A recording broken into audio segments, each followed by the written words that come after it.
Hello and welcome all of you. आज के जो हमारे गेस्ट हैं वो है मिस्टर वत्सल धस्माना। सर ने कंप्लीट किया है उनका एमटेक स्ट्रक्चरल इंजीनियरिंग बैकग्राउंड में और 5+ ईयर का एक्सपीरियंस है सर को इंडस्ट्री का। So first of all welcome sir. Thank you for and invitation ma'am. आपके हाथ में चोट लगे होने के बावजूद भी आए उसके लिए बहुत बहुत शुक्रिया आपका। एंड सर कुछ बेसिक चीज़ें हैं जो आपसे जानना है। जैसे कि एक कई थोड़ा कन्फ्यूज़न होता है कि जो स्टूडेंट हैं जो कॉम्पिटिटिव एग्ज़ाम की प्रिपरेशन कर रहे हैं, लाइक अब वो एग्ज़ाम जेई भी हो सकता है, नीट भी हो सकता है, और कुछ स्टूडेंट हैं जो बोर्ड एग्जामिनेशन दे रहे हैं। जैसे आपको पता है कि मार्च में एग्ज़ाम आने वाले हैं, बच्चे बोर्ड की प्रिपरेशन कर रहे हैं। तो दोनों एग्ज़ाम की प्रिपरेशन में स्ट्रेटजी में क्या डिफरेंस होता है, या दोनों की एग्ज़ाम स्ट्रेटजी क्या होनी चाहिए एक स्टूडेंट के लिए एज एन मेंटर? आपका क्या पॉइंट ऑफ व्यू है? मैम देखिए, दोनों एग्ज़ाम्स एक तो काफ़ी हद तक डिफरेंट है। हालांकि अब आज की डेट में ये देखा जा रहा है कि काफ़ी हद तक आपका जो कॉम्पिटिटिव एग्ज़ाम है और आपका बोर्ड के एग्ज़ाम है, थोड़ा थोड़ा प्रिपरेशन कहीं ना कहीं लिंक हो रही है। ये आ रहा है बिकॉज ऑफ द ऑब्जेक्टिविटी। जो ओके। हमारे बोर्ड के पेपर्स हैं आज की डेट में, उसमें ऑब्जेक्टिव क्वेश्चंस इंट्रोड्यूस हो गए। हम्म। इस वजह से काफ़ी हद तक वो ऑब्जेक्टिविटी आ रही है, जिससे कि हमारे कॉम्पिटिटिव एग्ज़ाम की भी कुछ हद तक प्रिपरेशन हो रही है, लेकिन केवल इनिशियल स्टेजेस की। मैं ओके। ये नहीं बोलूँगा कि जेई एडवांस की, जेई मेंस की या नीट की, कुछ कुछ लेवल तक हम प्रिपरेशन बोर्ड्स के साथ इंटीग्रेट कर पा रहे हैं। रही बात बोर्ड्स की, तो बोर्ड्स में जो क्वेश्चंस होंगे वो इतने ज़्यादा अप्लाइड नहीं होंगे, ओके। है ना। अब धीरे धीरे करके पैटर्न चेंज हो रहा है, वो एक अलग बात है, लेकिन हाँ, इतने ज़्यादा अप्लाइड क्वेश्चंस नहीं होते अगर हम बात करें बोर्ड्स की।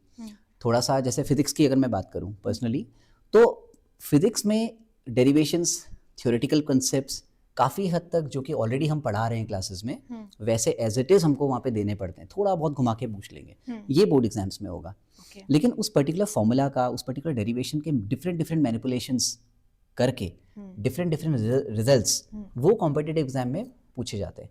किसी ना किसी ऑप्शन में वो डला होता है, तो हमें मैनिपुलेशंस करने आने चाहिए। बच्चे को ये आना चाहिए कि कैसे कैसे करके एक पर्टिकुलर फॉर्मूला के डिफरेंट डिफरेंट और वेरिएंट्स में निकाल सकता हूँ। वो चीज़ कहीं ना कहीं ज़रूरी है आपके कॉम्पिटिटिव एग्जाम के लिए। सेकेंड थिंग, कॉम्पिटिटिव में दो तरह के एग्जाम्स हैं। एक सेगमेंट है आपका नीट का और जेई मेंस का, जिसमें कि क्वेश्चंस काफ़ी हद तक फॉर्मूला बेस्ड हो सकते हैं, काफ़ी ज़्यादा एप्लीकेशन होगी, कुछ हद तक होगी, कुछ हद तक नहीं भी होगी। लेकिन उसके बाद एक आता है आपका एडवांस का पेपर, जेई एडवांस का पेपर, या फिर ओलंपियाड का पेपर, जो कि ओके। काफ़ी हाँ, क्रेज यस आपका यस यस, ओलंपियाड का है। ओलंपियाड बहुत हाँ, सारे स्टूडेंट अटेम्प्ट बिल्कुल। करते हैं। तो डिफ़िकल्टी लेवल कई बार देखा जाता है ओलंपियाड का जेई एडवांस से भी ज़्यादा होता है, क्योंकि एप्लीकेशन बहुत ज़्यादा है। रियल ओलंपियाड में लाइफ प्रॉब्लम्स हैं, मतलब एकदम से ऐसी किसी मशीन के बारे में बात हो रही है जो कि ऑलरेडी इंजीनियर्स जिसे डेवलप कर रहे हैं, वो ऑलरेडी 12th के बच्चे, 12th पास करे हुए बच्चे ने उसको देना है, या फिर 10th के बाद बच्चे ने उसको देना है। ओलंपियाड में ऐसे क्वेश्चंस आ रहे हैं, तो अप्लाइड क्वेश्चंस अगर हैं तो वो आपका कॉम्पिटिटिव में ज़्यादा है। और बाकी बोर्ड्स है, तो बोर्ड्स में काफ़ी हद तक जो क्लासरूम लर्निंग है उससे भी बच्चा क्लियर कर लेता क्लियर कर है, ये सकते है। हैं। इसमें बोर्ड का कोई फर्क पड़ता है सर? जैसे कि सीबीएसई हो गया, आईसीएसई हो गया, तो बोर्ड्स का भी कुछ मैटर, मतलब इसमें फर्क पड़ता है? मैम एक टाइम था जब सीबीएसई को प्रीफर करा जाता था, ओके। लेकिन आज की डेट में जो एनसीईआरटी है, तो आईएससी बोर्ड्स भी जो है अपना एनसीईआरटी ही फॉलो करते हैं काफ़ी हद तक। मैं ये नहीं कह रहा कंप्लीटली, बुक्स उनकी डिफरेंट है, बिल्कुल डिफरेंट है, लेकिन हाँ, टॉपिक्स वो सारे के सारे जो एनसीईआरटी में है वो सारे टॉपिक्स वो लेते हैं। तो इनफैक्ट कई जगह पर तो आईएससी बोर्ड को एज मिलती है।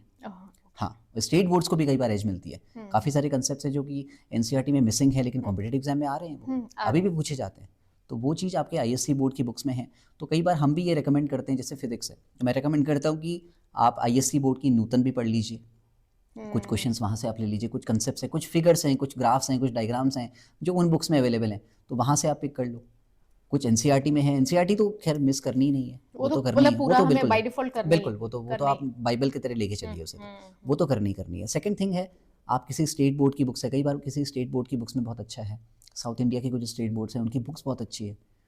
तो काफ़ी हद तक अगर आप थोड़ा सा इंटीग्रेटेड रखते हैं हर चीज़ को, इधर उधर से ले करके रिसोर्सेज को बैलेंस करके चलिए, एकदम बहुत ज़्यादा वॉल्यूम नहीं बढ़ा देना है अपनी रिसोर्सेज का, लेकिन हाँ, थोड़ा थोड़ा हर जगह से पिक करके अगर आप एक जगह पे अपने नोट्स में सब कुछ इंटीग्रेट करके रखेंगे तो हेल्प मिलती है काफ़ी हेल्प ज़्यादा। मिलती है। बिल्कुल। Correct correct. एक सर, एक क्वेश्चन और मेरे माइंड में आया, जैसे आपने जेई की बात की, तो बेसिकली कई जगह हम देखते हैं, कई जगह लिखा होता है जेई मेंस और हाँ कई जगह होता है जेई एडवांस। हाँ। तो इन दोनों में मेजर मेजर क्या डिफरेंस होता है दोनों के एग्जामिनेशन में, या मतलब इन दोनों में मेजर क्या डिफरेंस है जेई दोनों एंड? के स्टेजेस हैं, ओके। दोनों, एक तो स्टेजेस का डिफरेंट है, दोनों दोनों के गोल्स का डिफरेंट है। अगर हम मेंस की बात होता करें, दोनों ये ट्वेल्थ होता दोनों है। आफ्टर ट्वेल्थ हाँ, एग्जाम? होता वही है, ओके। एक ही स्ट्रीम के बच्चे के लिए है। टेक्निकल लर्निंग के लिए है, अगर आप आगे चल के टेक्निकल एजुकेशन फॉलो करना चाहते हो, ओके उसको परस्यू करना चाहते हो, उसके लिए ये है। लेकिन हाँ, डिफरेंट डिफरेंट डोमेन्स हैं उसमें। ओके अगर हम जेई मेंस की बात करें, 2 पेपर हैं वहाँ पे, ओके है ना, 2 भी क्या 3 पेपर कहूँगा। पहला सेगमेंट है जेई मेंस का पेपर 1, जो कि आपका है इंजीनियर्स के लिए, ओके जो बीटेक करना जो चाहते हैं बीटेक बेसिकली, करना जो आगे चाहते हैं, इंजीनियर्स करेक्ट बनेंगे, करेक्ट है ना। करेक्ट सेकंड जो सेगमेंट है उसमें 2 हैं, paper 2A and paper 2B। Okay 2A is for architects, okay जो आर्किटेक्चर करना चाहते हैं, बी आर्क, बी 5 ईयर का कोर्स होता है, बैचलर ऑफ आर्किटेक्चर, आर्किटेक्चर ठीक है, ये कोर्स होता है। सेकंड आपका 2B आपका क्या होता है, प्लानर्स के लिए, अगेन 4 इयर्स की डिग्री होती है, बैचलर ऑफ प्लानिंग। प्लानिंग हाँ, तो ये आपके डिफरेंट डिफरेंट हैं सेक्शंस। जेई मेंस में अगर हम जेई एग्जाम्स की सब्जेक्ट्स की बात कर रहा हूँ मैं, तो पीसीएम आता है, फिजिक्स केमिस्ट्री मैथ्स आता है। वहीं आपका जो 2A है एंड 2B है, रिलेटिवली सिमिलर पैटर्न है, लेकिन हाँ, मैथ्स उसमें आता है तो इतना डिफिकल्टी लेवल नहीं होगा जितना कि मेंस में पेपर 1 में होगा। ओके लेकिन हाँ, यहाँ पे डिफरेंट सब्जेक्ट्स इंट्रोड्यूस हो जाते हैं, जैसे आपका एप्टीट्यूड का सब्जेक्ट आ जाता है, और कम्युनिकेशन भी रीजनिंग का आ जाता है, हाँ बिल्कुल वो आ जाता है। और काफ़ी हद तक, क्योंकि आर्किटेक्ट्स के लिए विजुअलाइजेशन बहुत इंपॉर्टेंट है, 3D को कैसे वो देख रहे हैं वो बहुत इंपॉर्टेंट है, तो उसके लिए और डिफरेंट सेगमेंट्स हैं। और अगेन मैंने वो एग्ज़ाम क्रैक करा था, मैंने खुद बीआर्क करा है मैंने पहले बैचलर्स, तो मुझे पता है कि किस तरीके से वो होता है। तो हाँ, वहाँ पे विजुअलाइजेशन ज़रूरी है बहुत ज़्यादा, इसलिए वहाँ पे फिजिक्स केमिस्ट्री उतनी ज़्यादा इंटेंसिव नहीं पूछी जाएगी, लेकिन हाँ एप्टीट्यूड पूछा जाएगा अलॉन्ग विद मैथमेटिक्स। हाँ, रीजनिंग वो पूछा जाएगा। Reasoning not everything in reasoning, but हाँ कुछ हद तक मैथमेटिकल रीजनिंग ज़्यादा नहीं, लेकिन हाँ उसमें जो डायग्रामेटिकली जो पूछा जाता है वो सब उसमें आएगा। रीजनिंग में के भी तो कई सारे पार्ट्स हैं। एंड हाँ, उसमें आपका ड्राइंग का टेस्ट भी होता है। ओके, क्योंकि बीआर्क में तो आप प्रॉपर ड्रॉ करते हो, प्रॉपर ड्रॉ करते हैं, मैनुअली करना पड़ता है इनिशियली, पहले मैनुअली भी ड्रॉ करना सीखना पड़ता है, ड्राफ्टिंग सीखनी पड़ती है। एक इंजीनियर से ज़्यादा ड्राफ्टिंग एक आर्किटेक्ट को करनी पड़ती है, ओके तो उनको थोड़ा सा वो करना पड़ता है। हालांकि आज रियल लाइफ प्रैक्टिस में इतना ज़्यादा मैनुअली नहीं करेंगे, लेकिन हाँ फिर भी एक प्रॉपर विजुअलाइजेशन, थोड़ी इमेजिनेशन अच्छी होनी चाहिए, थोड़ा सा स्केचिंग तो आनी चाहिए, रफ स्केचेस आपको आज भी आने चाहिए आर्किटेक्ट्स के लिए। अगर वो किसी भी प्रोजेक्ट को स्टार्ट करते हैं, अभी भी उनको उतना तो आना चाहिए। तो इनिशियली स्टार्ट ऐसे ही करना है, बाकी उसके बाद तो कैड ड्राइंग्स होती हैं। आपके आजकल एआई के टूल्स आ गए हैं, हमारे सॉफ्टवेयर्स आ गए हैं, वो इजी हो गया है, इजी हो बट ये हाँ, लेकिन आपको इनिशियल तो वहीं से, ड्राफ्टिंग तो आपको आनी ही चाहिए। इनिशियल तो वहीं से करना है, चाहे वो एक इंजीनियर भी होगा। इंजीनियर्स इंजीनियरिंग ड्राइंग पढ़ते हैं, एक सब्जेक्ट होता है फर्स्ट ईयर में, और आर्किटेक्ट्स पढ़ते हैं आर्किटेक्चरल ड्राइंग, काफ़ी हद तक मिलता जुलता है। कैड होता है, कैड सॉफ्टवेयर है, कंप्यूटर एडेड डिज़ाइन, तो वो अलग अलग से सर्टिफिकेशंस भी कराए जाते हैं, कॉलेजेस में इंट्रोड्यूस होता है ना। और जेई एडवांस का कॉन्सेप्ट इससे अलग है सर थोड़ा? बिल्कुल, जेई एडवांस का कंसेप्ट ये है, देखिए एक तो जेई मेंस किसके लिए है, JEE mains is for NIT and government colleges, या फिर जितने भी स्टेट के जो प्राइवेट कॉलेजेस हैं, most of the private colleges follow JEE mains, वो इससे आपका एडमिशंस ले लेंगे, ठीक है ना। लेकिन जो आपके बाकी के आईआईटीज जो हैं हमारे, आईआईटी है हमारा, आईआईएससी है बेंगलोर, आईआईएससी बेंगलोर, तो वो आपका एडवांस से होगा, आईआईटी एडवांस। अब चाहे वहाँ पे प्लानिंग के लिए जाना है, बीआर के लिए जाना है, चाहे वो बीटेक के लिए जाना है, तो इनके जो जेई एडवांस एग्जाम का जो लेवल है, डिफिकल्टी लेवल, वो डिफरेंट है? बिल्कुल डिफरेंट है।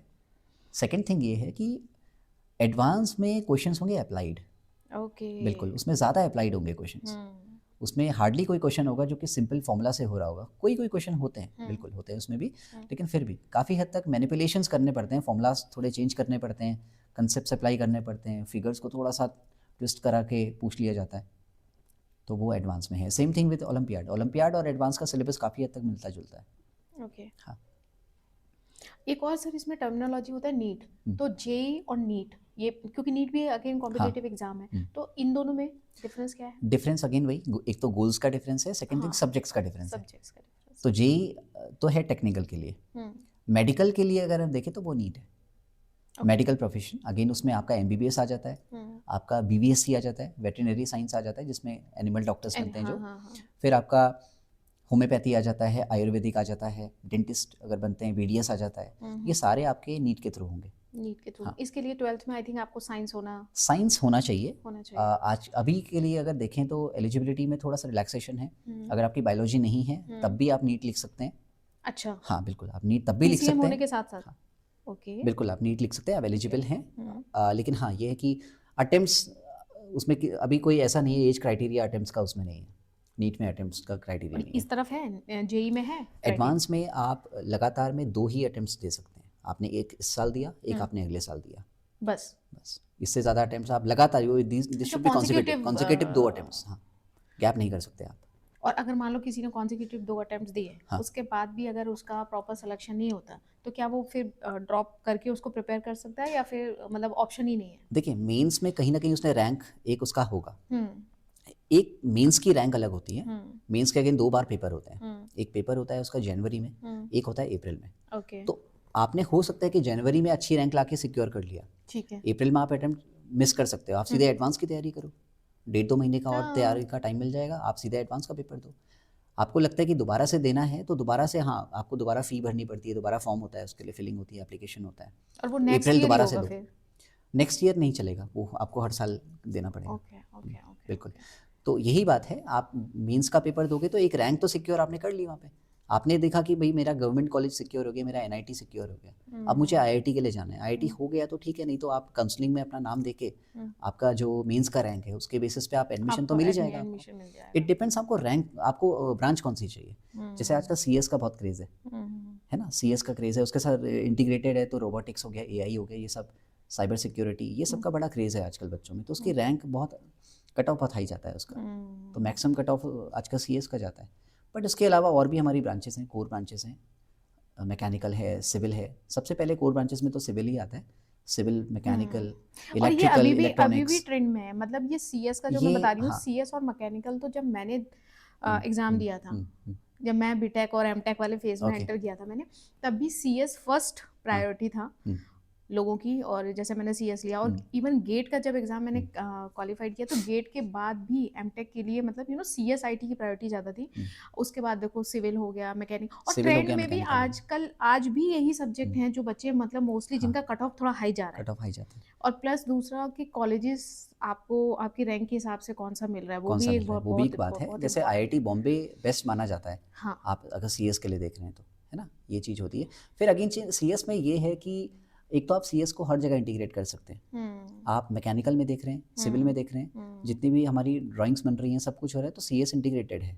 जितने भी हाँ, सॉफ्टवेयर्स हमारे होते हैं तो वो कहीं न कहीं सीएस से लिंक उसका है। है और वो आपको कहीं हाँ, न कहीं करना पड़ते हैं। वो जो हाँ, सॉफ्ट मतलब अब सीएस में तो हर चीज़ पढ़ते हैं, लेकिन हाँ, मतलब आपके को ब्रांच की अगर मैं बात करूँ स्पेसिफिक हाँ, ब्रांच पे, हुँ, तो वहाँ पे भी कुछ सॉफ्टवेयर्स तो इंटीग्रेट आपको करने हाँ। पड़ेंगे। क्योंकि सो हर दैट वो हर हर ब्रांच में कहीं न कहीं एक कंप्यूटेशनल से रिलेटेड एक सब्जेक्ट होता है, कि आप हुँ, आपके जो अपने सॉफ्टवेयर्स हैं, तो आपको सीएस का इतना नॉलेज हो कि आप अपने लेवल पे, अपनी सॉफ्टवेयर में ब्रांच, अपने डोमेन से रिलेटेड जो सॉफ्टवेयर्स है उसकी डिज़ाइनिंग में आप हेल्प कर पाएँ। कर पाएँ। पर्टिकुलरली जो कोर वर्क होगा वो तो सीएस वाले करेंगे, सीएस हाँ, आईटी वाले, लेकिन लेकिन हाँ, एटलीस्ट आप आपको उनको यूज़ उसको करके यूज़ अपना करके, अपना जो रिक्वायरमेंट है वो हाँ, फुलफिल कर रिक्वायरमेंट पाओ। तो एक प्रोफेशनल खुद ही देगा ना, हाँ, करेक्ट, ये करेक्ट, बात है। Correct, correct, correct. अच्छा सर, एक ये जो कॉम्पिटिटिव वर्ल्ड में जो हुँ, है मतलब हुँ, जो लोग देते हैं एग्ज़ाम्स, हुँ, तो कॉम्पिटिशन अगर मान लो फॉर एग्ज़ाम्पल मुझे जेईई एडवांस ही देना है, हुँ, तो क्या मेरे लिए मेरी सिटी या मेरी लोकेशन को हुँ, शिफ्ट करना रिक्वायर्ड है? जैसे कुछ सिटीज़ हैं हुँ, हमारे यहाँ हुँ। जो स्पेसिफिकली फेमस हैं कि भई अगर मुझे जेईई और एडवांस करना है तो मुझे यहाँ पे स्पेसिफिकली यहाँ पे जाके मैं क्लासेस कर सकती हूँ, माहौल सो के लिए। दैट हाँ, सो दैट मेरा जो मतलब एडिशनल मेरे को थोड़ा-सा हुँ, नॉलेज मिले। तो क्या ये मूवमेंट हाँ, सिटी से उस सिटी जाना, हुँ, ये मतलब आपके पॉइंट ऑफ व्यू से कितना रिक्वायर्ड है, या अगर हम मूव ना करें हुँ। तो उसका कोई स्टडी पे इम्पैक्ट पड़ेगा? देखिए, आज की डेट में ज़रूरी तो कुछ भी नहीं है। बच्चा घर पे बैठ के भी तैयारी कर रहा है आज की डेट में, हर हाँ, चीज़ अवेलेबल है।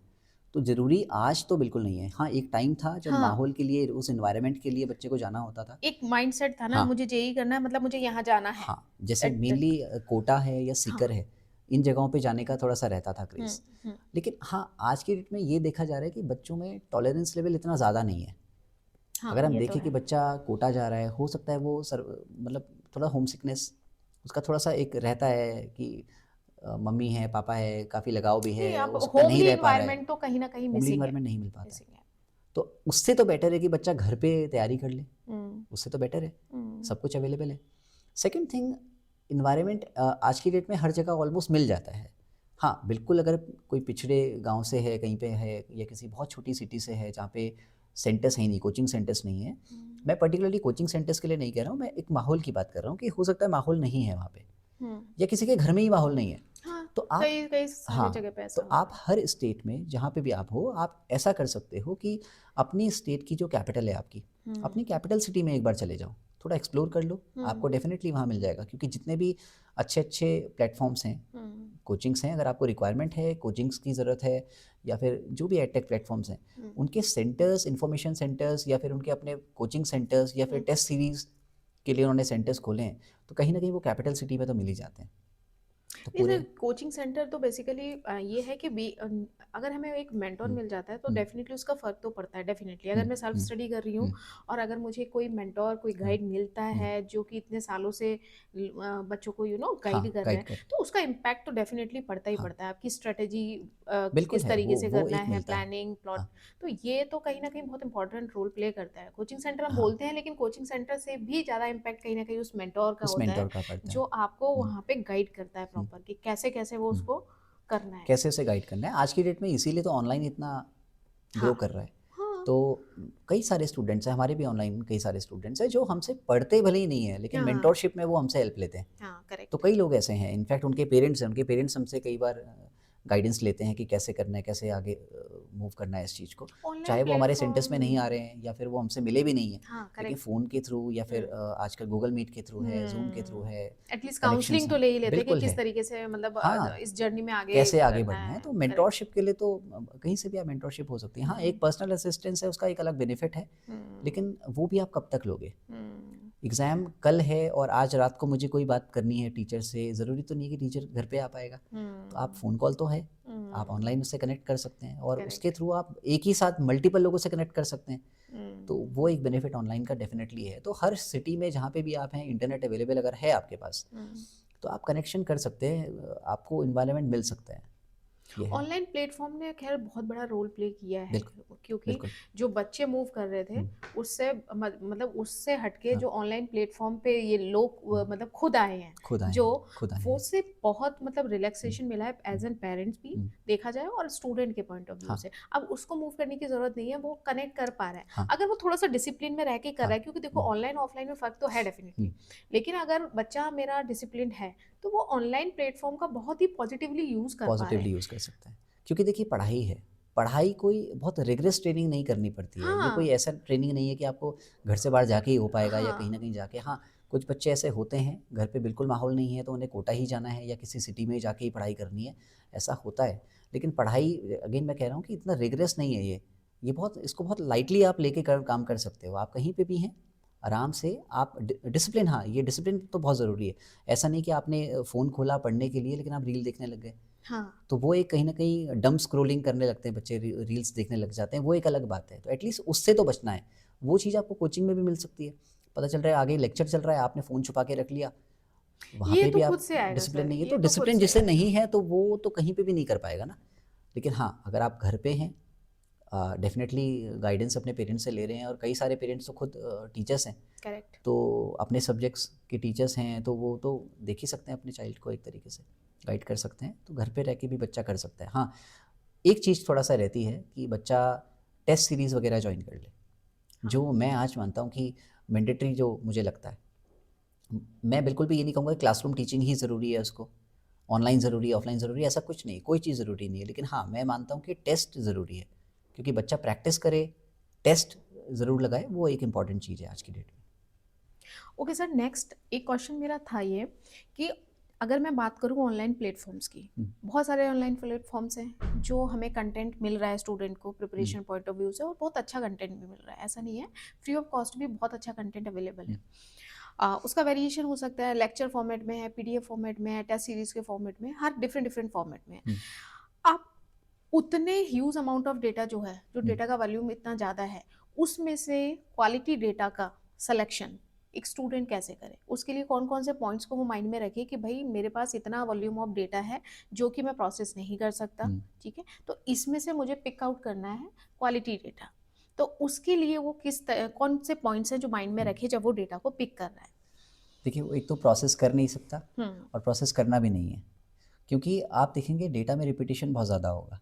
हम्म तो कुछ चीज़ें होती हैं मैंडेटरी, जो कि ऑलरेडी वो अपनी स्कूलिंग में कर ही रहा है। जैसे अगर वो एनसीईआरटी है, एनसीईआरटी हाँ फॉलो ऑलरेडी कर रहा है, तो हम्म एक बेसिक अंडरस्टैंडिंग उसकी बिल्ड हो रखी है। हम्म कुछ एड ऑन टॉपिक्स होंगे डेफिनेटली, लेकिन कहीं न कहीं वो सुन ही लेता है। अपने टीचर्स के डिस्कशंस में कहीं न कहीं वो चीज़ें आ जाती है उसके। हम्म तो बेसिक अंडरस्टैंडिंग हर टॉपिक की हो गई है।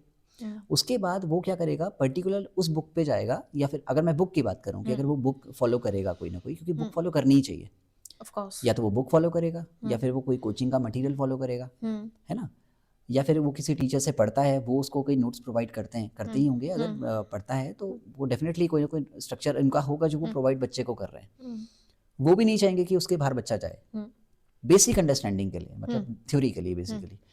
तो आप क्या करिए, जैसे सपोज कोई भी कॉम्पिटिटिव एग्जाम की बुक है, मटेरियल है कोचिंग का, या फिर एग्जाम टीचर के नोट्स हैं, क्लास नोट्स हैं, उसके बाहर थ्योरी के लिए ना जाए पहले तो, उसके बाद वो थ्योरी के लिए ना जाए, क्योंकि उसमें सब कुछ मोर ओवर कवर हो जाएगा। करेक्ट। अगर वो उसके बाहर अगर और जाता है, हो सकता है वो और ज़्यादा वीडियो लेक्चर्स देखना शुरू कर दे। हाँ, कई बार बच्चे करते हैं ना, करते हैं, मल्टीपल रिसोर्सेज में जाते हैं। देखिए, मल्टीपल रिसोर्सेज टीचर के लिए इंपॉर्टेंट है, बच्चे के लिए नहीं है। हाँ, टीचर को मल्टीपल रिसोर्सेज पता होने ही चाहिए। एक टीचर तभी तो टीचर बनता है, उसे पता है कि कहाँ से मुझे क्रक्स निकाल के अपने बच्चे को देना है। करेक्ट। वो कहीं से क्रक्स निकालेगा, वो उसकी रिसर्च फिर वर्क समरी उसका करेगा, है। हाँ उसकी फिर वो समरी बनाएगा, उसकी मेहनत है वो, उसकी फिर समरी बनाएगा, वो स्टूडेंट को देगा। कितना स्टूडेंट उसमें से ले पाएगा, लेकिन वो एक अलग बात है। सब कुछ 100% ना तो टीचर ले सकता है, ना फिर बच्चा ले सकता है ना। तो स्टूडेंट को क्या करना है कि एक तो जो भी चीज़ उस अंडरस्टैंड कर पा रहा है उसको अपने नोट्स में इंक्लूड करे, लेकिन मल्टीपल रिसोर्सेज नहीं होने चाहिए। एक बेसिक बुक एनसीईआरटी, ठीक है, या फिर कोई भी उसके आईएससी बोर्ड की होगी, स्टेट बोर्ड की बुक होगी, एक वो। दूसरा, कोई एक उस पर्टिकुलर एग्जाम की, जैसे सपोज वो जेईई एडवांस की तैयारी कर रहा है, उसने सपोज कोई बुक फॉलो करनी है, ठीक है सर, फिजिक्स के लिए फॉलो करनी है, तो 5-6 वॉल्यूम्स में अच्छी अच्छी बुक्स आ जाती हैं जो 5-6 वॉल्यूम्स में पूरा सिलेबस कवर कर देती हैं, 11th का भी और 12th का भी, क्योंकि मेनली यही 2 क्लासेस इंपॉर्टेंट है उसके लिए, ठीक है। उसके बाहर उसको ज़्यादा जाने की ज़रूरत नहीं है फॉर थ्योरी, क्योंकि ये कंप्लीट है।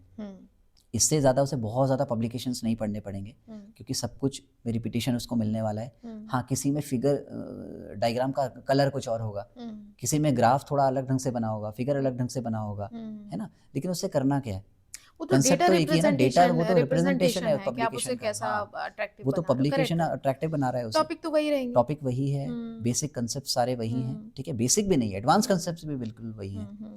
इसके बाहर अगर उसको जाना है तो वो टेस्ट सीरीज के लिए जाए।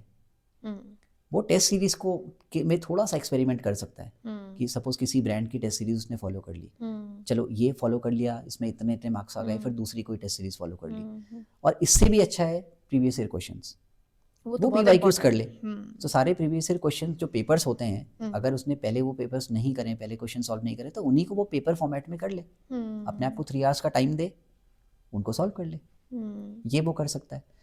जब थोड़ा थोड़ा वहाँ से फिर कुछ चीज़ें उसको ऐड ऑन करने की ज़रूरत पड़ेगी तो अपने नोट्स में इंक्लूड कर लेगा। इसके आगे टाइम वैसे भी नहीं मिलता आपको। सिर्फ अगर सपोज बच्चा 11th 12th कर रहा है, फिर प्रिपरेशन साथ में कर रहा है, पहले तो प्रिपरेशन है ही वो, जब बच्चा 11th से ही लग जाता है, चलो ठीक है, मैं एक बार कहना 9-10 को छोड़ भी दूँ, तो 11th के बिगनिंग से वो कर रहा है तैयारी, है ना। तो कहीं ना कहीं वहाँ से वो तैयारी कर रहा है, हर चीज़ वो ऑलरेडी कर चुका है, स्कूल में भी उसने पढ़ा है कुछ ना कुछ, कोचिंग्स में पढ़ा है, या फिर खुद से करा है। लेकिन ये सारी चीज़ों को, की पॉइंट्स उसको एक जगह कहीं तो पे उसे इंटीग्रेट करना पड़ेगा, सारा करना। सेकंड थिंग ये कि वो अपने लिए नोट्स बना रहा है, वो कोई पब्लिकेशन दोबारा से छाप नहीं रहा है, किसी और के लिए बुक नहीं लिख रहा है, वो अपने लिए लिख रहा है। शॉर्ट एंड क्रिस्प फॉर्मेट में अपने A4 साइज की शीट्स में अपना काम करे, रजिस्टर्स भी मत रखो, आप A4 साइज की लूज शीट्स में काम करना शुरू करो, आपके छोटे छोटे मॉड्यूल्स अपने आप तैयार हो जाएंगे चैप्टर वाइज, और बस आपको पता है उसके बाद, हाँ, हमें वही आपने हाईलाइट करा हुआ है, उसमें आपने हाईलाइटेड जो भी कंटेंट है उसको आपने लास्ट मिनट रिवीजन में रखना है, तो आपको उसके बाहर जाना ही नहीं है। उसके बाहर आपने क्वेश्चंस करे, आपने देखा कि कितना मैं स्कोर कर पा रहा हूँ, इसके बाहर जाने का टाइम वैसे भी नहीं है। आपके पास और भी सब्जेक्ट्स होंगे, 11th-12th होगा तो आप इंग्लिश भी पढ़ रहे हो, कोई हिंदी भी पढ़ रहा है, आप CS भी पढ़ रहे हो, जो कि पर्टिकुलरली इस एग्जाम में नहीं पूछा जा रहा है। नीट में आपका ZBC, आपका जो है फिजिक्स केमिस्ट्री एंड बायोलॉजी आने वाला है, जूलॉजी बॉटनी, जेई में आपका PCM आने वाला है, ओलंपियाड में आपके डिफरेंट ओलंपियाड में एक सब्जेक्ट आता है, और वो एक सब्जेक्ट बहुत अच्छे लेवल से पूछा जाता है, तो आपको उसके बाहर वैसे भी जाने का टाइम नहीं मिलेगा। वो है, प्लस आपके इतने सारे स्कूल के सब्जेक्ट्स होते हैं, टाइम वैसे भी नहीं है इतना। नहीं, ये बिल्कुल सही बताया आपने, क्योंकि कई बार स्टूडेंट क्या होता है कि एक, जैसे फॉर एग्जांपल एक स्टूडेंट है, वो किसी पर्टिकुलर प्लेटफॉर्म को फॉलो कर रहे हैं, फॉर एग्जांपल वो फ्री पेड है, वो फ्री पेड है, अलग हाँ अलग एक बिल्कुल। इस सिनारियो है, मैं उस पर नहीं जा रही, लेकिन उसका दूसरा फ्रेंड है वो तो कोई दूसरा प्लेटफॉर्म फॉलो कर रहा है, हाँ उसका एक ग्रुप में एक और है वो कोई और प्लेटफॉर्म फॉलो कर रहा है, तो बच्चा क्या होता है कि नहीं यहाँ पे नहीं ये चीज़ यहाँ पे बेटर मिल रही है, तो वो मल्टीपल प्लेटफॉर्म को जब एक्सप्लोर करने जा रहे एक्सप्लोर हैं करने आगे, जा रहा है, तो वहां पे टाइम किल हो रहा है, टाइम जबकि किल हो हर रहा है, प्लेटफॉर्म अपने हिसाब से तो द अपने हिसाब बेस्ट ही से दे हाँ रहा द होगा, बेस्ट दे रहा है ना, उस बिल्कुल। पे जो मेंटोर हैं वो हम्म, अपना द बेस्ट दे रहे हैं, तो मुझे लगता है कि जिसके साथ आप कनेक्ट हो जाओ एक कनेक्ट बार हो जिस जाओ, मेंटोर हाँ से, वो कनेक्ट फिर हो जाओ किसी भी प्लेटफॉर्म को बिलोंग कर रहा हो, बिल्कुल। और जहां ऐसा तक ये ऐसा मुझे लगता हाँ है, और तो ऐसे आप उस मेंटोर को फॉलो करो, उसके इंस्ट्रक्शन फॉलो करो, क्योंकि बच्चों का मैंने देखा है कि ये पेरेंट्स का भी कई बार ये कंसर्न होता है कि ये स्टडी तो बहुत कर रहा है बट आउटपुट नहीं आ रहा, तो आउटपुट नहीं आ रहा आउटपुट है, इसलिए कि उसने 4 लेक्चर एक मेंटोर के देखे, हाँ फिर 4 लेक्चर दूसरे मेंटोर के हम्म, देख रहा है, कई बार वो सेम ही लेक्चर देख रहा होता हाँ है, तो वो अननेसेसरी का टाइम किलिंग हो रहा है। एक्चुअली जैसे दवाई होती है, दवाई में एक हम्म। प्रॉपर डोज होता है, वैसे ही हाँ यहाँ पे डेटा ओवरडोज अगर होगा ना हाँ, तो उसका टाइम एक तो किल होगा, सेकंड थिंग वो प्रोसेस ही नहीं कर पाएगा उन चीज़ों को एग्जाम के टाइम पे। और उसका फिर कोई खासा आउटपुट आ भी नहीं रहा। हाँ नहीं आ रहा, सेकंड थिंग जो एग्जाम वो दे रहा है वो हम्म अप्लाइड उसमें क्वेश्चंस आ रहे हैं, हम्म थोड़ा सा उसकी इमेजिनेशन की भी पावर उसमें चाहिए उसको, हम्म, उसने इतना डेटा ओवरडोज कर दिया कि उसकी सारी इमेजिनेशन तो किल हो गई, करेक्ट, तो वो सोच ही नहीं पा रहा है, सोच ही प्रोसेस नहीं नहीं पा कर रहा पा है। रहा है, वो बस यही देख रहा है कि मेरे कंटेंट में ये इसका फॉर्मूला कहाँ पे है, ये कहाँ पे हाँ है, हाँ, वो अपने लेकिन कंटेंट हो में ही सकता उलझा है हुआ है। हाँ वो हो सकता है वो क्वेश्चन फॉर्मूला से हो ही नहीं रहा है, हम्म बेसिक असर्शन रीजन के क्वेश्चंस बच्चे तभी तो नहीं कर पाते, या स्टेटमेंट बेस्ड क्वेश्चन कि स्टेटमेंट करेक्ट है या रॉन्ग है, वो क्यों नहीं कर पाते, क्योंकि वो ढूंढते हैं कि मेरे नोट्स में ये फॉर्मूला कहीं पे नहीं है, एक ये तो इंटीग्रेशन कहीं पे था, डिफरेंशिएशन कहीं पे था, उसमें है ही नहीं कहीं पे, वो पूछा ही नहीं है उससे। थोड़ा सा इमेजिनेशन चाहिए, थोड़ा सा इंग्लिश लैंग्वेज जो उसमें लिखी होती है थोड़ा सा शायद उसको अच्छे से प्रोसेस कर ले, 3 4 5 लाइन का क्वेश्चन है, स्टार्टिंग से पढ़ना शुरू किया, सेकंड थर्ड लाइन तक गया तो तो पहली पहले लाइन वाला प्रोसेस बोलो ही नहीं हो तो पाई, वो हाँ, कैरी करना, फर्स्ट सेकंड लाइन को कैरी करते हुए थर्ड फोर्थ लाइन तक आना, वो इंपॉर्टेंट ये है, वो तब चैलेंजिंग होगा है। जब आपकी बुक रीडिंग की हैबिट होगी, जब आपने 1 से 2 रिसोर्सेज को अच्छे से फॉलो किया होगा, यही प्रॉब्लम हो रही ये है, प्रॉब्लम है। ये जो आपने हाँ बोला ना, हाँ यही मुझे आप मतलब जो मेरी हाँ प्रॉब्लम थी, जो बेसिकली पेरेंट्स हाँ पूछे, उसका जवाब ये है हाँ कि रीडिंग हैबिट्स का जो रीडिंग हैबिट कम होना इंपॉर्टेंट है, है, रीडिंग तो हैबिट वो क्या हो रहा है, क्वेश्चन को जब एक लॉन्ग क्वेश्चन आ रहा है तो उसको हाँ एक टाइम में प्रोसेस नहीं कर पा रहे, प्रोसेस नहीं कर पा रहे, अगर वो क्योंकि क्या होता है कई बार एक क्वेश्चन में एक से ज्यादा क्वेश्चंस होते हैं, हाँ बिल्कुल, है ना, कनेक्शन कनेक्शन बिल्ड करना ओरिएंटेड, पड़ता है, अब उसमें क्या होता है एक क्वेश्चन का आंसर आ गया, हाँ लेकिन जो आपको एमसी जो उसके ऑप्शंस हैं उसको पिक करने के लिए वो मल्टीपल मतलब एक से ज्यादा क्वेश्चन प्रोसेस कर रहे हैं बिल्कुल सेम टाइम पे, हाँ तो वो नहीं हो पा रहा वो है, नहीं हो पा रहा है, कहीं ना कहीं वो वो चीज़ें प्रॉब्लम है। होती है। सेकंड थिंग ये कई बार बच्चे हैं जो अफोर्ड नहीं कर पाते, वो यूट्यूब चैनल्स फॉलो करते हैं, हाँ अब उसमें होता क्या है कि यूट्यूब चैनल्स में मल्टीपल फैकल्टीज़, एक पर्टिकुलर ब्रांड का यूट्यूब चैनल है उसमें मल्टीपल फैकल्टीज़ पढ़ा रहे हैं, हर साल उन्होंने अपनी मल्टीपल प्लेलिस्ट फॉलो करी हुई है, आप क्या करिए, आप कोई लेटेस्ट एक प्लेलिस्ट उनकी उठा लीजिए, उसी को फॉलो करो। आप उनकी प्लेलिस्ट पिक करिए, आप वीडियोस पिक मत करिए, आप पिक कर रहे हैं प्लेलिस्ट को, आप प्लेलिस्ट को एज इट इज सेव कर लीजिए, स्टार्ट टू एंड उन्होंने पूरा कोर्स खत्म करा है, आप उनके प्लेलिस्ट से बाहर मत जाइए, आप उनके प्लेलिस्ट से बाहर मत जाइए, हो सकता है कोई एक टॉपिक हो जो आपको किसी और वीडियो में देखना पड़ जाए, वो एक अलग बात होती है, वो उसे डाउट कहते हैं, वही तो डाउट है जो कि आपने पूरा प्लेलिस्ट फॉलो करा, उसके बाद भी आपको कोई एक दो चीज़ें ऐसी हैं जो जो मुझे आपको जो आपको लग रहा है कि भाई इसके लिए रेफरेंस कुछ और भी चाहिए, तो करेक्ट, रेफरेंस मटेरियल आपके पास होता है, कोई मेंटोर और आपके पास होता है, आपके पास कोई और बुक होती है, कोई और वीडियो उसके लिए देखा जाता है, हर चीज़ के लिए दूसरा नहीं देखना होता है, तो आप एक एक प्लेलिस्ट को पूरा फॉलो कीजिए, या जो मैंने बोला 5 to 6 वॉल्यूम्स की जो बुक होती है जिसमें पूरा 11th-12th कवर हो रहा है उसे पूरा थरोली फॉलो कीजिए, या फिर आप कोई पर्टिकुलर टेस्ट सीरीज है तो उसको भी प्रॉपरली पहले फॉलो कीजिए, मल्टीपल जंप अगर आप इधर उधर करेंगे तो डेटा ओवरडोज होगा, आपका टाइम भी खराब होगा। ये तो मतलब मुझे लग रहा है स्टूडेंट के लिए बेस्ट आपका बिल्कुल। सजेशन है। और एक और क्वेश्चन था सर, जो एक स्टूडेंट ने मुझसे एक्चुअली पूछा था कि आपको क्या लगता है एज एन मेंटोर कि एआई जब से आया है, हाँ है ना, बहुत सारे मतलब एआई टूल्स आ गए हैं हाँ आजकल, हाँ तो उसका जो कॉम्पिटिटिव एग्जाम वाला जो एरिया है वो इम्पेक्ट हुआ है एआई के आने से? देखिए डेफिनेटली एआई तो हमारी हेल्प करने के लिए है और वो कर भी रहा है, डेफिनेटली वो कर भी रहा है, लेकिन कई बार क्या होता है ना, कुछ एग्ज़ाम्स ऐसे होते हैं जहाँ पे एआई में, देखिए यही बोला जाता है एआई में कि जो चीज़ अवेलेबल है ऑलरेडी इंटरनेट में वो उसी को ढूंढ ढांड के फिर आपको आंसर देगा। कई बार क्वेश्चंस ऐसे आते हैं, इतने अप्लाइड होते हैं कि जो चीज़ पूछी जा रही है शायद उसके बारे में इंफॉर्मेशन इंटरनेट में है ही नहीं, और इसी के लिए तो ये एग्ज़ाम जाने जाते हैं ना, जे वही तो मैं एडवांस बोल रही है, हूँ कि वो एडवांस क्यों हाँ, लिखा है उसमें, इसीलिए ऐसा नहीं है कि उसमें एडवांस फिजिक्स पूछी जा रही है या एडवांस मैथ्स, उसमें एडवांस मैथ्स नहीं पूछी जा रही, उसमें 12th तक की मैथ्स पूछी जा रही है, उसको ट्विस्ट करके पूछा जा रहा है। पूछने का तरीका कुछ ऐसा है कि शायद इंटरनेट में अवेलेबल नहीं है वो चीज़। और अगर वो देगा भी आंसर, एआई मना नहीं करेगा किसी आंसर को देने के लिए। लेकिन वो कितना एक्यूरेट कितना है, एक्यूरेट होगा वो नहीं दैट्स पता ना डिपेंड। और ये आपको। ये वर्ल्ड भी हाँ, ऐसा है जहाँ पे हमें लिखना नहीं है, यहाँ पे आपको हाँ, आंसर ट्रू और फॉल्स के फॉर्म में देना नहीं, बिल्कुल नहीं। है ना। अगर आप राइटिंग वर्क कर रहे हो तो हाँ, फिर भी एक चांसेस है कि एक एवरेज स्कोर हाँ। आप कर लो, बट यहाँ पे अगर गलत एक्चुअली हुआ ये एग्ज़ाम्स ही ऐसे हैं कि कोई कि एक पर्सन 100% इसको करेक्ट सॉल्व करेगा, ये कह नहीं सकते। हम्म इतने साल से फैकल्टीज़ लगे हैं, हम्म है ना? मुझसे ज़्यादा एक्सपीरियंस इतने फैकल्टीज़ हैं, लेकिन कई बार आंसर की मैच ही नहीं हो पाती। आईआईटी के प्रोफेसर्स कई बार क्वेश्चन बना के तो दे देते हैं। हम्म कभी-कभी ऐसा भी हुआ है कि आंसर्स मैच नहीं कर रहे हैं, उनके भी एक से ज़्यादा आंसर हो रहे हैं। कुछ क्वेश्चंस होते ही कंट्रोवर्शियल हैं, ये भी होता है। कई बार क्वेश्चन की लैंग्वेज ऐसी लिखी गई है कि एक से ज़्यादा अजम्पशंस बन रहे हैं। और वो सारे assumption मौजूद हैं उसके मौजूद उसके हैं, आंसर्स में, हाँ, मौजूद है। तो वो वहाँ पे एक एम्बिग्यूटी आ गई कि कैसे एम्बिग्यूटी आ करना गई है। है, कंट्रोवर्शियल बन गया क्वेश्चन। करेक्ट करेक्ट तो वहाँ पे जहाँ पे एक ह्यूमन इंटेलिजेंस काम नहीं कर पा रही है, ह्यूमन इंटेलिजेंस में ही मल्टीपल आंसर्स हो रहे हैं, तो एआई तो कहाँ से प्रोसेस कहाँ से करेगा उसको। प्रोसेस करेगा उसको? हाँ, प्रोसेस कर देगा, वो रॉन्ग दे देगा, हो सकता है रॉन्ग दे देगा। हाँ, जेईई मेंस के क्वेश्चन है, नीट के क्वेश्चन है, डेफिनेटली वो सही आंसर दे देगा। ओके वो सही आंसर दे देगा क्योंकि वहाँ पे क्वेश्चन इतने अप्लाइड नहीं है, फॉर्मूला बेस्ड है। एआई को भी पता है कौन सा फॉर्मूला करेक्ट है, वो दे देगा। 99% क्वेश्चंस वो सही दे देगा इन एग्जाम्स के। पर ओलंपियाड है, जेईई एडवांस है, वहाँ पे देखना होगा, वो तो कंट्रोवर्शियल हो उससे सकता है। बच्चे की प्रिपरेशन पे कोई फर्क पड़ेगा, प्रिपरेशन पे क्योंकि असर ये पड़ता अगर है मुझे कि अगर हाँ, आंसर्स मुझे कोई ऐसा मैंने क्वेश्चंस डाले और मुझे इमीडिएट आंसर मिल गए, तो आई डोंट थिंक कि मैं इतना प्रोसेस करूंगी उन चीज़ों को। मुझे लगेगा आंसर तो मुझे यहाँ से मिल गया वन उसमें, प्रॉब्लम यही है कि है ना। स्टूडेंट क्रॉस वेरीफाई नहीं करेगा और ना उसके हाँ पास इतना टाइम है। हाँ, तो मैं वही बोल रही हूँ, तो हाँ, वो तो उसको तो ये लगेगा कि बस this is the final 90 answer. 90 to 99% cases में डेफिनेटली वो हेल्प कर रहा है। लेकिन कुछ केस ऐसे हैं जहाँ पे वो कहीं ना कहीं हो सकता है कंसेप्ट ही बच्चे का ख़राब हो जाए उसकी वजह से। तो लेकिन डाउट सॉल्विंग में डेफिनेटली बेनिफिट मिलता है। हाँ, अगर आप थोड़ा सा क्रॉस वेरीफाई कर ले, अगर स्टूडेंट को भी मैं सजेस्ट करूँगा, अगर आप एआई का यूज़ करोगे, हमेशा फैकल्टी अवेलेबल नहीं होगा आपके पास, टीचर अवेलेबल नहीं होगा। आप अगर एआई को यूज़ कर रहे हो तो थोड़ा सा आप एक दो रिसोर्सेज और देख लीजिए अपने साथ। स्मार्टली यूज करो स्मार्टली उसको यूज़ थोड़ा करो सा। उसको, बिल्कुल। ये तो मैं भी स्टूडेंट को सजेस्ट करती हूँ कि अगर आपने एआई को यूज किया है, हाँ, कोई बुराई नहीं है, वो हमारे यूज के लिए ही है, बट डेफिनेटली आप ब्लाइंडली उसको कहीं भी कॉपी पेस्ट मत करो। बिल्कुल। यू फर्स्ट क्रॉस हाँ, चेक कि हाँ। हाँ मैं इस पे जो आया है हुँ, वो रेजोनेट हो रहा है, जो मेरा रेज़ोनेट हो रहा सवाल है, हाँ, क्वेश्चन बिल्कुल, मैंने पूछा है बिल्कुल। उससे, फिर उसको यूज करो। हाँ, मतलब बिल्कुल। हेल्पफुल हो सकता है कंस्ट्रक्टिव यूज करें तो। मोस्ट ऑफ द केसेस में तो हेल्पफुल ही है, क्योंकि कुछ नहीं होने से तो कुछ अच्छा है कि कुछ है उसके पास। हाँ कुछ है उसके पास, रिमोट कुछ एरियाज़ में कोई इन्फॉर्मेशन। पढ़ाई कर रहा है, उसके पास अगर है कोई डाउट सॉल्विंग के लिए कोई पोर्टल है उसके पास जो कि एआई को यूज़ करके आंसर्स दे रहा है, तो उसके लिए तो वो बहुत अच्छा है।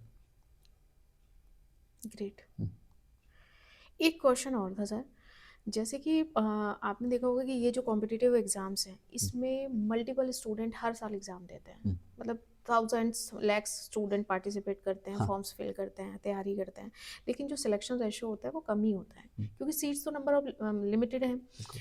तो जो बच्चे सेलेक्ट हो गए वो तो ठीक है, वो तो आगे की जर्नी पे चले गए। हुँ, जो बच्चे सेलेक्ट नहीं हो पाए, हुँ, तो उनको क्या अपनी स्ट्रेटेजी में चेंज करना चाहिए, या वो कई बच्चे डिमोटिवेट हो जाते हैं कि अरे मेरा तो हुँ, नहीं हुआ। हुँ, तो एज एन मेंटर आप क्या उनको एक मैसेज देना चाहोगे कि, या क्या गाइडेंस देना चाहोगे कि ठीक है नहीं हुआ, हुँ। देन व्हाट नेक्स्ट, आप क्या करें। देखिए, नहीं होना वाली बात केवल उस पर्टिकुलर गोल के लिए है। हम्म आपने प्रिपरेशन करी है, आपको अपने सब्जेक्ट से अगर प्यार है, आपको एक तो पैशन होना चाहिए कि आपने जो सब्जेक्ट्स पढ़े हैं। हाँ, कई बार ऐसा होता है कि आपने सब्जेक्ट्स पढ़ लिए, किसी के दबाव में पढ़ लिए, पेरेंट्स ने बोला, ज़्यादा ही किसी ने ओवर मोटिवेट कर दिया, फिर आपने उस सब्जेक्ट्स को ले लिया, बाद में आपको लग रहा है मुझे वो पढ़ना ही नहीं है। तो वो तो अच्छा है कि आप प्रिपरेशन से पहले ही उस चीज़ को एक बार देख लीजिए, हम्म है ना? और पेरेंट्स के लिए भी मैं कहूँगा कि वो दबाव ना बनाएँ, प्रेशराइज़ ना करें, अपने अपने एम्स को अपने स्टूडेंट्स बच्चे पे। पे इम्पार्ट ना करें कि मैं डॉक्टर नहीं बन पाया तो मैं बच्चे से नीट निकलवाऊँगा, क्या हो जाएगा उससे? या अगर वो डॉक्टर आप नहीं बने, इंजीनियर वो बन गया, उससे भी क्या हो जाएगा? उसे अपना पैशन फ़ॉलो करने दीजिए सबसे पहले तो। आज की डेट बच्चे बहुत एडवांस हो चुके हैं। आज की डेट में कहा जाता था कि 3 इयर्स की जो बैचलर डिग्रीज़ हैं मोस्टली एक टाइम पे कहा जाता था वो वेस्ट है। ऐसा कुछ नहीं है। ना वो तब वेस्ट थी, ना वो आज वेस्ट है। या केवल बीटेक ही करना है, एमबीबीएस ही करना है, ऐसा कुछ नहीं है। हर कोई सक्सेसफुल है। अगर आपको नॉलेज है, कुछ करना है, मेहनत कर सकते हो, है ना? कॉन्फिडेंस है, तो आप पहली बात तो कोई भी पढ़ाई आपने करी है वो बेकार नहीं जाएगी। आप एटलीस्ट सक्सेसफुल आपको हो सकते हो। सब्जेक्ट की डेप्थ नॉलेज तो मिली। बिल्कुल। सिलेक्शन तो हाँ, एक सिलेक्शन प्रोसीजर। तो एक प्रोसीजर है, उसमें कुछ क्राइटेरिया होते हैं। बहुत बार बच्चे जेई में अच्छा स्कोर भी ले आए, लेकिन आगे जाके 12th में शायद 75% नहीं आया उनका, तो वो जेई मेंस में मतलब मेंस से तो निकल गए, लेकिन एडवांस में वो आउट हो गए। क्यों? क्योंकि आईआईटी आप नहीं जा सकते, 75% आपको मिनिमम चाहिए आईआईटी के लिए, ये भी एक क्राइटेरिया है। लेकिन इसका मतलब ये थोड़ी है कि वो एनआईटी में अच्छा नहीं कर सकता, वहाँ भी कर सकता है ना। एनआईटीएंस भी अच्छा कर रहे हैं, कई सारे गवर्नमेंट कॉलेजेस अच्छा कर रहे हैं, कई सारे यूनिवर्सिटी, इतनी अच्छी यूनिवर्सिटीज़ हैं जैसे बिट्स, तो बिट्स बिट्स तो का पेपर ही शायद अलग, अपना एंट्रेंस अपना खुद एंट्रेंस है, करवाते उसका हैं। एंट्रेंस ही अपना होता है। और भी यूनिवर्सिटीज़ है, वीआईटी है बेलोर, कई सारी यूनिवर्सिटीज़ का अपना एंट्रेंस होता है। Same thing in medical, medical में भी ऐसा है, कई सारों के वेटरनरी में उनके अपने अलग एग्ज़ाम्स होते हैं। तो आप ज़रूरी नहीं है कि जो पर्टिकुलर गोल आपने सोच के चले, हो सकता है वो आपके लिए सही नहीं था। हर चीज़ को थोड़ा सा, कुछ जगहों पे जाके जहाँ पे आपको दिख रहा है कि सक्सेस नहीं मिल रही है उस चीज़ में जो आप कर रहे हो, वहाँ पे थोड़ा ऑप्टिमिस्टिक, वहाँ पे ऑप्टिमिस्टिक होने की ज़रूरत है। और कई बार हो सकता है फर्स्ट अटेम्प्ट में नहीं हुआ तो आप ट्राई कर फर्स्ट में नहीं सकते हो। होता है आपको, मैं वही कह रहा हूँ, वो अगर आपको डिपेंड अपने करता है कि सब्जेक्ट्स आपका, पसंद है, हाँ हाँ। अगर आपको सब्जेक्ट्स पसंद है, एक साल ड्रॉप करने में कोई कुछ नुकसान नहीं है। ड्रॉप अगर आप कर सकते हैं, आपकी फाइनेंशियल कंडीशन ठीक है, पेरेंट्स सपोर्ट कर रहे हैं ड्रॉप लेने में, कोचिंग करवाने में, या फिर घर से भी तैयारी करने में अगर हेल्प कर रहे हैं वो, तो बहुत अच्छी बात है। आप ड्रॉप करिए, आप ड्रॉप करके बहुत कुछ सीखते हैं। सेकेंड थिंग, कभी कभी ड्रॉप करके बच्चे को समझ आता है कि मुझे ये करना ही नहीं है, तो उसको थोड़ा टाइम मिल जाता है, अगले साल एक मौका मिल जाता है कि भाई मुझे ये नहीं करना। मैं 11th-12th में हो सकता है कॉमर्स नहीं ले पाया, आगे जाके उसका मन है एमबीए करने का, उसका मैनेजमेंट में इंटरेस्ट है, हो सकता है, तो वो क्यों इसको करेगा। हाँ, हो सकता है वो इसको करके उसके बाद एमबीए कर ले। आज की डेट में बेस्ट पार्ट ये है कि थोड़ा साइंस वाले बच्चों के लिए ये फ्लेक्सिबिलिटी है कि वो आगे जाके अपनी स्ट्रीम को अपनी चेंज स्ट्रीम कर चेंज लेते कर हैं। लेते तो हैं। ये एक एडवांटेज है जो आज भी थोड़ा सा कह करके हम कई बार बच्चों को मेंटोरशिप देते हैं कि आप साइंस के सब्जेक्ट लोगे तो ये बेनिफिट तो है। लेकिन किसी का इंटरेस्ट ही नहीं है, तो फिर ये इस बेनिफिट का करना ये क्या आप भी है? अगर करेक्ट। वो 3 साल 4 साल निकाल ही ना पाए कॉलेज में, तो इससे तो अच्छा है कि वो पहले ही उस सब्जेक्ट्स को छोड़ दे। या उसने वो 3 साल, सर मुझे मेरा मानना ये है कि अगर उसने वो 3 साल निकाल भी लिए, जैसे मैं इतने टाइम से हायर एजुकेशन में मैं देख रही हूँ बच्चे ने वो 3 साल निकाल लिए, जैसे उसको फॉर एग्जांपल उसे आईटी करना था, सीएस करना था, नहीं करना था, लेकिन उसका फ्रेंड कर रहा था, उसके पेरेंट्स का इंटरेस्ट था, वो आया, उसने 3 साल किया भी, हाँ, और वो एक ठीक ठाक तरीके से उसकी डिग्री भी पूरी हो हाँ, गई, लेकिन अब वो उस जॉब, उसको जॉब भी मिल गई, लेकिन अब वो उस जॉब में सस्टेन नहीं कर पा रहा, सस्टेन या नहीं कर पा उसका रहा। इंटरेस्ट ही नहीं है अब उसको वो करने करियर में। चेंज करना चाह रहा है, शिफ्ट अब वो लेना चाह चेंज रहा है करना एक। चाह रहा है, हाँ, तो अब उसके लिए तो बड़ा उसमें कॉम्प्लिकेटेड अगेन सिचुएशन टाइम बना दी लगता है। है। हाँ, पॉसिबल अभी भी है उसके लिए, हम उसको हाँ भी डिमोटिवेट नहीं होने देंगे। हाँ। तो हम उसको भी कह रहे हैं कि भाई वो भी चेंज कर सकता है, हर कोई करता है, बहुत लोग करते हैं। आप वैसे भी जो चीज़ पढ़ रहे हैं ना आज, ज़रूरी नहीं कि 10 साल बाद एग्जैक्टली वो आपके काम आएगा। इतना चेंजेस हो रहे हैं। इनफैक्ट सीएस में सबसे ज़्यादा ये चीज़ सीएस में होती है। देखिए, जैसे मैकेनिकल इंजीनियरिंग है, मैकेनिकल में आप किसी टाइम पे मैकेनिकल में कोई चीज़ पढ़ते थे, हो सकता है आज आप मैकेट्रॉनिक्स में काम कर रहे हो, थोड़ा सा चेंज हो गया, रोबोटिक्स की तरफ आ गए आप, है ना। अब हो कहीं सकता ना है कहीं मास्टर्स में एरोस्पेस करने लगे आप, तो अब आप थोड़ा सा, अब आप मतलब जो आप बेसिक ऑटोमोबाइल पे थे, अब आप उसको एरोस्पेस में लेके चले गए, तो और एडवांस लेवल पे आप उसको लेके चले गए, तो बहुत चीज़ें हैं। सेकेंड थिंग ये है कि आप जो तैयारी करते हैं ना, वो कभी ख़राब नहीं जाएगी आपकी।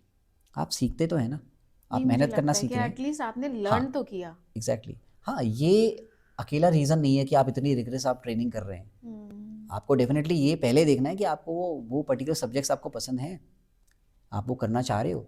हो सकता है किसी को साइंस पसंद है, लेकिन उसको रिसर्च ज़्यादा पसंद है, उसको उसका टेक्निकल जो वे है, जो टेक्निकल प्रोस्पेक्ट्स जो उसके निकल रहे हैं आगे, हो सकता है वो उसको पसंद नहीं है। तो बेटर है कि वो बीटेक की जगह बीएससी करे, बीएससी करके वो मास्टर्स करेगा उस पर्टिकुलर सब्जेक्ट में, अगर उसको पसंद है ऑनर्स करेगा, गोल्ड मेडलिस्ट बनेगा, कल को रिसर्च करेगा, इंडस्ट्री को सर्व करेगा। कई लोग पीएचडी के बाद पोस्ट डॉक भी करते हैं, उनको इतना प्यार है अपने सब्जेक्ट से, अपनी रिसर्च से इतना प्यार है उन्हें, और वो इंडस्ट्री को सर्व कर रहे हैं। सिर्फ इंजीनियर्स ही थोड़ी सर्व कर रहे हैं, या केवल डॉक्टर्स ही थोड़ी सर्व कर रहे हैं ना, हर कोई अपने लेवल पे सर्व कर रहा है। तो उसको ये देखना है कि वो क्या चीज़ उसे अच्छी लगती है। हाँ, कई बार होता है उसने पीसीएम पढ़ा, बीटेक का एग्ज़ाम आपने जेई दिया, नहीं हुआ उसने, लेकिन एक प्रॉपर अंडरस्टैंडिंग है उसको फिजिक्स, केमिस्ट्री, मैथ्स की। हाँ।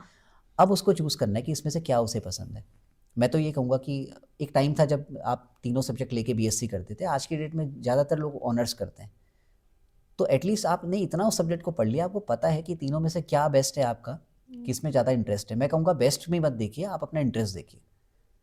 हो सकता है आपका फिजिक्स बहुत अच्छा है, लेकिन वो फिजिक्स हो सकता है अच्छा इसलिए क्योंकि मैथ्स में आपका इंटरेस्ट है, तो आप मैथ्स में जाइए, आप मैथ्स में ऑनर्स करिए। लेकिन आपने जेई में जो तैयारी करी ना उसमें आपने मैथ्स पढ़ी है, तभी तो आप वो वो आपके बीएससी लिए भी तभी आप कर पा रहे हो हेल्पफुल है अच्छे से, आपके लिए, करेक्ट। तो वो आपको हेल्प करेगा। उसके लिए कहीं ना कहीं मुझे ऐसा लगता है हमें बच्चों की राइट काउंसलिंग की कहीं ना कहीं पे लैकिंग है, हाँ लेकिन सो दैट बच्चा इस, क्योंकि फिर वो प्रेशर एक आता है ना कि हाँ। प्रेशर और स्ट्रेस जो हो जाता है ना, जो बच्चों का ये जो बर्नआउट फेस हो रहा है, उसका कहीं ना कहीं रीज़न यही है कि वो स्ट्रेस्ड में हैं, एक्सपेक्टेशन बहुत ज़्यादा है उनसे, और वो एक्सपेक्टेशन कहीं ना कहीं फैमिली की भी है, टीचर्स की भी ऑफ कोर्स टीचर्स होती की भी हैं, होती है बिल्कुल, टीचर्स क्योंकि की ये भी काफ़ी ज़्यादा हैं, हाइप कई बार और बन जिस जाता है। इंस्टीट्यूट से अगर वो कहीं ना कहीं कनेक्टेड हैं, हाँ जो कनेक्टेड हैं, हाँ उनकी भी एक्सपेक्टेशन है कि भाई बिल्कुल है, रिजल्ट रिजल्ट मिले, देना है तो रिजल्ट उनको भी मिलना है। है, क्योंकि हाँ वो भी मेहनत कर रहे हैं, तो वो भी चाहते हाँ हैं कि वो भाई भी चाहते रिजल्ट हैं कि आए। उनका रिजल्ट आए। तो हाँ कहीं ना कहीं मुझे ऐसा लग रहा है अल्टीमेटली वो जो सारा प्रेशर है ना, वो क्रिएट उस बच्चे पे हो जाता है। उस बच्चे पे पड़ जाता है, अब लेकिन उसमें से बहुत सारे तो वो प्रेशर हैंडल कर लेते हैं, हाँ बहुत सारे बच्चे होते हैं जो जो नहीं नहीं कर कर पाते पाते, एग्जैक्टली तो वो वो चीज़ होती है। आज की डेट में बड़ा हाँ एक लेकिन आज की डेट में एक बेस्ट चीज़ ये है कि एक तो इंटीग्रेटेड है स्टडीज़। अब बहुत ज़्यादा बच्चे ऐसे हैं जो कि साइंसेस पढ़ते हैं, उनकी मैथ्स अच्छी होती है, वो अगेन इस जेई वाले जोन में आ जाते हैं। एग्ज़ाम दे दिया, लगा आपस में कंपटीशन था, बच्चों में बातचीत हुई, ठीक है एग्ज़ाम की तैयारी करेंगे, दे भी दिया एग्ज़ाम। लेकिन आगे जाके हो सकता है वो बच्चा क्रिएटिव ज़्यादा था, टेक्निकल उसने पढ़ लिया लेकिन वो क्रिएटिव ज़्यादा था।